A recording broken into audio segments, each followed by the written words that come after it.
Movie का start Beth नाम की एक लड़की को दिखाते हुए होता है जो कि अकेली ही हाइकिंग कर रही थी। इसके बाद हमें एक लड़का जैक दिखाया जाता है जो कि उस लड़की बेथ का बेस्ट फ्रेंड था, जो कि बेथ के घर उसके फ्यूनरल पर आया था। यानी इसका मतलब ये है कि बेथ की मौत हो गई है। जैक जो कि बेथ को बहुत प्यार करता था और उससे शादी करना चाहता था, और यही वजह है कि वो उसे बुला नहीं पा रहा था। और बेथ को खोने के बाद उसे कुछ भी अच्छा नहीं लग रहा था। इवन हर टाइम वो बेथ के बारे में ही सोचता रहता था। इसीलिए वो बेथ के पेरेंट्स से मिलने के लिए उनके घर पर जाता है। जहाँ पहुँचने पर वो दिखता है कि उन लोगों की मेड अचानक से घर छोड़ के जा रही है और बेथ के फादर उसे रोकने की कोशिश भी कर रहे हैं, लेकिन उनकी मेड उसकी कोई भी बात नहीं सुनती और वहाँ से चली जाती है। इसके बाद बेथ के फादर जैक को अंदर ले जाते हैं और वो दोनों बेथ के बारे में डिस्कस करने लगते हैं, जहाँ पर जैक बताता है कि मेरा रिलेशनशिप बेथ के साथ पिछले कुछ दिनों से अच्छा नहीं था। फिर वो दोनों चेस खेलने लगते हैं, लेकिन जैक का तो उस पर भी फोकस नहीं था। इसके बाद जैक अपने घर जाने लगता है और तब बेथ की मदर उसे बेथ का एक स्कार्फ देती है। इसके फौरन बाद जैक अपने घर आ जाता है। इसके बाद जैक हर रोज बेथ के घर पर जाया करता था और उसके पेरेंट्स के साथ टाइम स्पेंड करता था, लेकिन जैक के पेरेंट्स को ये बात अच्छी नहीं लग रही थी क्योंकि वो बेथ को भूल नहीं पा रहा था, उसके बारे में ज्यादा ही सोच रहा था। फिर एज यूजुअल जब वो बेथ के पेरेंट्स से मिलने के लिए उनके घर पर जाता है तो उसे घर के अंदर से कुछ आवाजें सुनाई देती हैं। इसीलिए जैक को कुछ अजीब लगता है और वो बेथ के पेरेंट्स को दरवाजा खोलने के लिए कहते हैं, लेकिन अंदर से उसे कोई भी रिस्पॉन्स नहीं मिलता। इस बात की वजह से जैक को थोड़ी परेशानी होती है, इसीलिए वो एक विंडो से घर के अंदर झांकने लगता है, जहाँ पर बेथ उसे घर के अंदर दिखाई देती है। बेथ को वहाँ पर जिंदा देखकर वो काफी हैरान रह जाता है और इसीलिए वो दरवाजा खोलने के लिए बोलता है उन्हें फिर से, लेकिन स्टिल कोई भी दरवाजा नहीं खोल रहा था। तब इतनी ही देर में जैक का भाई वहाँ पर आ जाता है जो कि एक सिक्योरिटी ऑफिसर था। तभी जैक उसे बताता है कि मैंने अभी अभी अंदर बेथ को देखा है जो कि जिंदा है, लेकिन जैक का भाई तो उसकी इस बात पर यकीन ही नहीं कर रहा था। वो सोचता है कि जैक अभी तक बेथ को नहीं भूल पाया, इसीलिए शायद वो ऐसी बातें कर रहा है। लेकिन फिर भी जैक का भाई बेथ के फादर से पूछने लगता है, जिस पर अंदर से बेथ के फादर कहते हैं कि सब कुछ नॉर्मल है, तुम फिक्र मत करो। इसके बाद जैक अपने भाई को कहता है कि हमें घर की तलाशी लेनी चाहिए, लेकिन उसका भाई उसकी कोई भी बात नहीं मानता और गुस्सा होते हुए उसे वहाँ से जाने के लिए बोलता है, लेकिन जैक उसकी बात नहीं मानता। लेकिन एक दिन वो सबकी नजरों से बचकर छुपकर बेथ के घर के अंदर घुस ही जाता है, क्योंकि वो पता लगवाना चाहता था कि आखिर बेथ के घर में चल क्या रहा है। लेकिन तभी बेथ का फादर उसे वहाँ पर देख लेता है और वहाँ से उसे जाने के लिए कहता है, लेकिन जैक उसकी बात नहीं मानता और वो घर को चेक करने के लिए वहाँ से जाता है, जहाँ पर वो दिखता है कि बेथ की मदर बेथ को कबर्ड में छुपाने की कोशिश कर रही है। यानी इसका मतलब साफ था कि बेथ जिंदा है, लेकिन उसके पेरेंट्स उसके साथ ऐसा क्यों कर रहे हैं, ये बात जैक को समझ नहीं आ रही थी। बेथ बिल्कुल नॉर्मल लग रही थी, उसे देखकर ऐसा लग रहा था कि जैसे वो अपनी डेथ के बारे में कुछ जानती ही ना हो, यानी वो मर चुकी थी। इसीलिए जैक उसके फादर से पूछता है कि क्या मसला है, ये चल क्या रहा है यहाँ पर, लेकिन बेथ के फादर उसे कुछ नहीं बताते। तो इन्हीं बातों को लेकर उन लोगों के बीच बहस हो जाती है और जैक गुस्सा करते हुए वहाँ से चला जाता है, क्योंकि उसे लग रहा था कि बेथ अपने मरने का ड्रामा कर रही थी, क्योंकि वो उससे दूर जाना चाहती है। इसके बाद जैक अपने घर आकर अपने पेरेंट्स को बताता है कि बेथ अभी जिंदा है, लेकिन उसके पेरेंट्स भी उसकी इस बात का बिलीव करने को तैयार ही नहीं थे। फिर नेक्स्ट डे जैक बेथ की कब्र पर जाता है, जहाँ पर उसे बेथ की कब्र खुली हुई मिलती है। कब्र की हालत को देखकर ऐसा लग रहा था कि शायद बेथ उस कब्र को तोड़कर बाहर आ गई हो। तब इस बारे में बात करने के लिए जैक बेथ के फादर से मिलता है। तब बेथ का फादर उसे बताता है कि जिस दिन तुम चेस खेलकर यहाँ से चले गए थे तो उसके थोड़ी ही देर बाद बेथ घर वापस आ गई थी, लेकिन मैं ये नहीं जानता कि वो जिंदा कैसे हो गई है। यहाँ पर जैक को कुछ भी समझ नहीं आ रहा था और इतनी ही देर में बेथ की मदर भी वहाँ पर आ जाती है। तब इस टॉपिक को लेकर उन तीनों के बीच बहस होने लगती है और इतनी ही देर में वहाँ पर बेथ भी आ जाती है और वो जैक को अपने घर में पाकर खुश हो जाती है। इसके बाद वो जैक से कोई जरूरी बात करने के लिए उसे अपने साथ ले जाती है। वहाँ जाकर बेथ उससे पूछती है कि तुम ऐसे रिएक्ट क्यों कर रहे हो, लेकिन उस टाइम जैक बेथ से डरा होता है और वो सिर्फ उससे इतना पूछता है कि पिछले हफ्ते तुम्हारे साथ जो हुआ क्या तुम्हें वो बिल्कुल भी याद नहीं, जिस पर बेथ कहती है कि नहीं मुझे कुछ नहीं पता। तो वो दोनों एक दूसरे के साथ अपनी फीलिंग्स को शेयर करते हैं, यानी वो एक दूसरे को कितना पसंद करते हैं और वो दोनों एक दूसरे के साथ बहुत खुश थे। इसके बाद जैक बेथ को अपने साथ हाइकिंग पर ले जाना चाहता था, लेकिन बेथ के पेरेंट्स उसे मना करते हैं कि तुम दिन के टाइम बेथ के साथ बाहर नहीं जा सकते।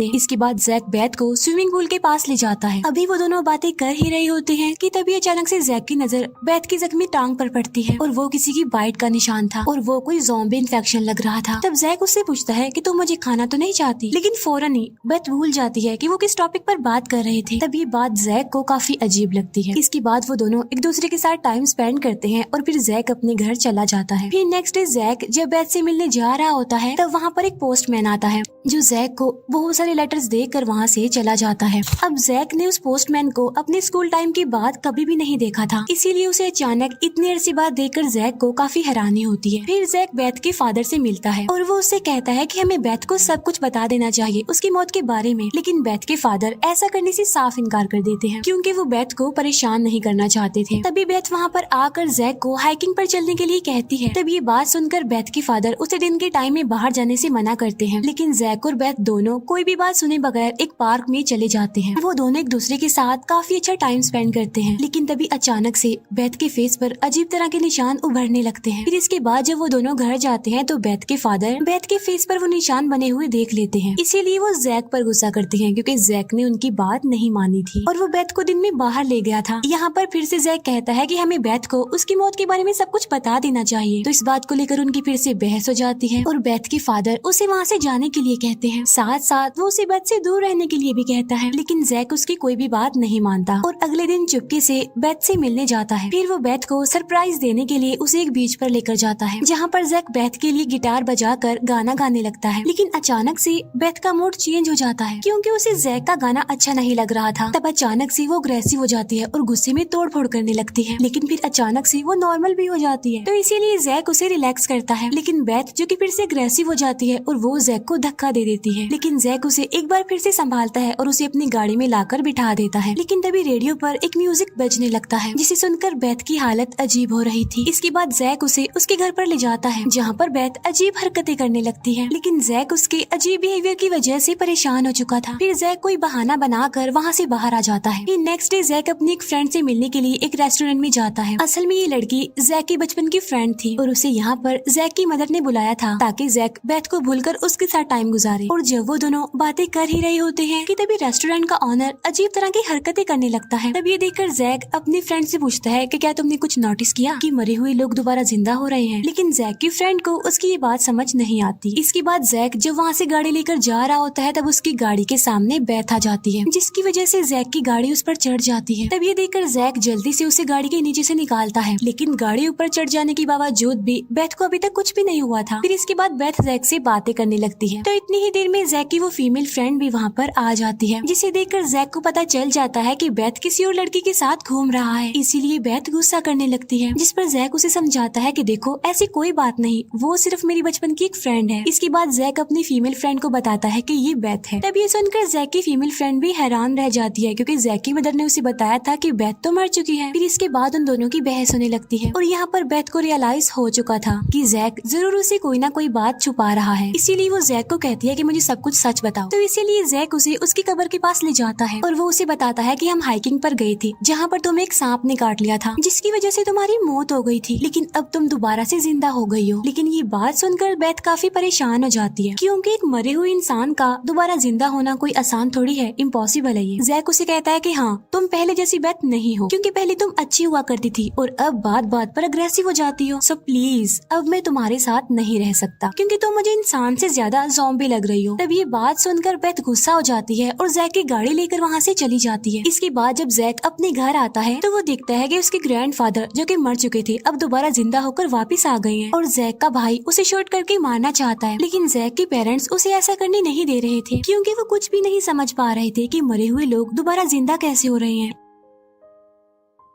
इतनी ही देर में घर की ऑनर भी जिंदा होकर वापस आ जाती है, जिससे सिचुएशन और भी ज्यादा खराब हो जाती है। फिर जैक अपनी फैमिली को वहाँ से निकलने के लिए कहता है। फिर इसके बाद जैक बेथ के फादर को कॉल करता है और उसे बताता है कि मेरे ग्रैंडफादर और घर के मरे हुए ऑनर भी जिंदा होकर वापस आ गए हैं। फिर बेथ के फादर जैक को बुलाते हैं उससे बात करने के लिए। बेथ का फादर उससे कहता है कि तुम बेथ को कहोगे कि तुम मरी नहीं थी। तब ये सुनकर जैक कहता है कि ये सब कुछ आपकी मेड ने किया है और वो ही सबको ठीक भी कर सकती है, इसीलिए हमें उसके पास जाना चाहिए। लेकिन बेथ के फादर उसकी बात नहीं सुनते, जिस पर जैक कहता है कि ओके ठीक है, सुनो मेरी बात, अगर तुमने मुझे उस मेड का एड्रेस दे दिया तो मैं प्रॉमिस करता हूँ कि बेथ को सारी बात बता दूंगा। तब इस बात पर बेथ के फादर एग्री हो जाते हैं और जब वो दोनों बेथ से बात करने के लिए घर के अंदर जाते हैं तो तब बेथ उनके सामने ही एक आदमी को मार डालती है। तब ये देखकर जैक डर जाता है और इसीलिए वो बेथ के पास जाकर उसे वो वाली बात बताने से इनकार कर देता है क्योंकि बेथ अब पूरी तरह से अग्रेसिव हो चुकी थी और वो वहाँ पर तोड़फोड़ करने लगती है। इसके बाद जैक बेथ के फादर से उस मेड का ड्रेस लेकर किसी तरह वहाँ से निकल जाता है। लेकिन तभी बेथ भी उसके साथ गाड़ी में आकर बैठ जाती है, तो जैक को मजबूरन बेथ को भी अपने साथ ले जाना पड़ता है। एड्रेस पर पहुँचने के बाद जैक बेथ को गाड़ी में रुककर वेट करने के लिए कहता है और खुद वो बात करने के लिए अंदर जाता है, लेकिन उसे वहाँ पर वो नहीं मिलती। लेकिन वहाँ पर जैक को उस मेड का कजन मिल जाता है, जो उसे बताता है कि वो तो काफी अर्सा पहले ही यहाँ से जा चुकी है। लेकिन हाँ, मैं तुम्हें एक बात बता दूं कि उसका ज़ॉम्बीज़ के साथ कोई भी लेना देना नहीं है। यहाँ पर जैक को ये बात भी पता चलती है कि जिस दिन वो घर छोड़कर जा रही थी, उस दिन असल में बेथ के फादर ने उससे मिसबिहेव किया था, इसीलिए वो घर छोड़कर वहाँ से चली गई। इसके बाद जैक अपनी गाड़ी के पास आता है, लेकिन तभी वहाँ पर बेथ के फादर आ जाते हैं और वो बेथ को अपने साथ ले जाने लगते हैं। अब यहाँ पर जैक उसे रोकने की कोशिश करता है, लेकिन बेथ का फादर उसकी बात नहीं सुनता और उल्टा वो जैक को मार कर बेहोश कर देता है। फिर वो जैक को वहीं पर छोड़कर बेथ को अपने साथ लेकर चला जाता है। नेक्स्ट मॉर्निंग जब जैक की आँख खुलती है तो वो गाड़ी लेकर अपने घर आ जाता है, जहाँ पर उसे अपने घर में एक ज़ॉम्बी दिखाई देता है, जो कि जैक को देखकर वहाँ से भाग जाता है। तब ये देखकर जैक घबरा जाता है और वो अपनी फैमिली को ढूंढने लगता है। लेकिन तभी उसे एक जगह पर बहुत सारी डेड बॉडीज जली हुई मिलती हैं, तो उन्हें देखकर वो दुखी हो जाता है, क्योंकि वो समझ रहा था कि ये उसकी फैमिली मेंबर्स हैं, जिन्हें उस ज़ॉम्बी ने मारा होगा। इसके बाद वो अपना कुछ जरूरी सामान लेकर बेथ के घर पर पहुँचता है, जहाँ पर उसे बेथ की फादर की गाड़ी में खून दिखता है। इसके बाद जैक घर के अंदर जाता है, जहाँ पर वो बेथ को और उसकी मदर को देखता है। बेथ की मदर उसे माइक्रोवेव से बांधकर अपना हाथ काट कर उसे खिला रही थी। तब ये देखकर जैक उसकी बैंडेज करता है और उससे बेथ के फादर के बारे में पूछता है। तब बेथ की मदर उसे बताती है कि बेथ ने अपने फादर को मार दिया है। फिर इसके बाद जैक बेथ की मदर को वहाँ से जाने के लिए कहता है, साथ में ये भी कहता है कि अब बेथ की देखभाल मैं करूँगा। पहले तो बेथ जैक को देखकर अग्रेसिव हो जाती है, लेकिन फिर जैक उसे हाइकिंग पर चलने के लिए कहता है, जिस पर बेथ मान जाती है और रिलैक्स हो जाती है। इसके बाद बेथ उस माइक्रोवेव को लेकर ही खड़ी हो जाती है। तब जैक उसे अपने साथ लेकर निकल जाता है, लेकिन तभी जैक का भाई वहाँ पर आकर उसे शूट करने लगता है, लेकिन जैक उसे ऐसा करने से रोक देता है। तब जैक उसे पूछता है कि मॉम डैड के साथ क्या हुआ। तब जैक का भाई बताता है कि उन्हें कुछ नहीं हुआ, वो जिंदा है, और जो जली हुई डेड बॉडीज तुमने देखी थी वो ज़ॉम्बीज़ थे असल में, जिन्हें मैंने मारा था। इसके बाद जैक का भाई उसे अपनी गन दे देता है और उसे कहता है कि वो बेथ को शूट करके मार दे। इसके बाद जैक बेथ को माइक्रोवेव समेत हाइकिंग के लिए ले जाता है। वहाँ जाकर वो बेथ को कहता है कि मैं तुमसे बहुत प्यार करता हूँ, और ये कहकर वो बेथ को शूट कर देता है, जिससे बेथ उस माइक्रोवेव समेत ही खाई में गिर जाती है और उसकी मौत हो जाती है। लेकिन यहाँ पर जैक काफी दुखी था, क्योंकि आज उसने अपने ही हाथ से उस लड़की को मार दिया जिससे वो कितना प्यार करता था। इसके बाद जैक अपनी फैमिली के पास जाता है और सबको जिंदा देखकर काफी खुश हो जाता है। तब जैक के पेरेंट्स भी उसे सॉरी बोलते हैं, क्योंकि उन्होंने जैक की बात पर यकीन जो नहीं किया था। इसके बाद जैक अपनी बेस्ट फ्रेंड से मिलता है, जो कि अपने ग्रैंडफादर की मौत पर दुखी थी। इसके बाद जैक बेथ और उसके फादर की कब्र पर जाता है ट्रिब्यूट देने, और इसके बाद वो अपनी फ्रेंड के साथ डिनर के लिए निकल जाता है। यानी अब वो दोनों रिलेशन बनाकर रहेंगे, और इसी के साथ ही मूवी यहीं पर एंड हो जाती है।